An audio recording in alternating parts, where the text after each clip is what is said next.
السلام علیکم ناظرین، اگر آپ اسلامی تاریخ کے گمنام مجاہدوں کی داستان سننا چاہتے ہیں تو آپ ہمارے اس چینل کو ضرور سبسکرائب کریں اور گھنٹی کے آئیکن کو ضرور کلک کریں تاکہ ہماری ویڈیو سب سے پہلے آپ تک پہنچ سکے۔ اعوذ باللہ من الشیطان الرجیم، بسم اللہ الرحمن الرحیم۔ دولت عثمانیہ کا قیام اور فتوحات، چیپٹر نمبر 1۔ عثمانیوں کا تعلق ایک ترکمانی قبیلے سے ہے جو 7ویں صدی ہجری بمطابق 13ویں صدی عیسوی کو کردستان میں آباد تھا اور چرواہا پیشہ کرتا تھا۔ چنگیز خان کی قیادت میں جب منگولوں نے عراق اور ایشیائے کوچک کے مشرقی علاقوں پر حملے کیے تو عثمان کا دادا سلیمان اپنے قبیلے کے ساتھ ہجرت کر کے کردستان سے اناضول کے علاقوں میں آ بسا اور اخلاط کے شہر کو اپنا مستقر بنایا۔ یہ 617 ہجری بمطابق 1220 عیسوی کی بات ہے۔ سلیمان 638 ہجری بمطابق 1230 عیسوی کو فوت ہوا اور اپنے منجلے صاحبزادے ارطغرل کو اپنا جانشین مقرر کیا۔ ارطغرل اناضول سے شمال مغرب کی طرف مسلسل بڑھتا رہا۔ اس کے ساتھ تقریباً 100 خاندان اور 400 سے زائد شہ سوار تھے۔ عثمان کا والد ارطغرل جب اپنے قبیلے کو لے کر منگولیوں کے خطرے سے بچنے کے لیے بھاگا تھا تو اس کے تعداد 400 خاندانوں سے زیادہ نہ تھی۔ راستے میں ایک مقام پر اچانک شور و غل بلند ہوا۔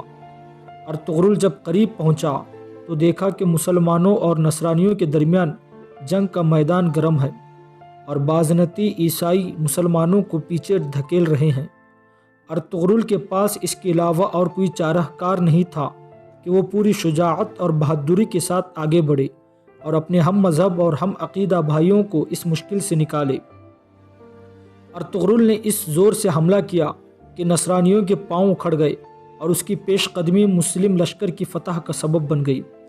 جب معرکہ کارزار ختم ہوا تو سلجوقی اسلامی لشکر کے سلطان نے ارطغرل اور اس کے دستے کی بر وقت پیش قدمی کی تحسین کی، انہیں رومی سرحدوں کے پڑوس میں اناضول کے مغربی سرحدوں میں ایک جاگیر عطا کی اور اس طرح انہیں موقع دیا کہ وہ رومی علاقوں کی طرف پیش قدمی جاری رکھتے ہوئے سلجوقی سلطنت کی توسیع کا موجب بنے۔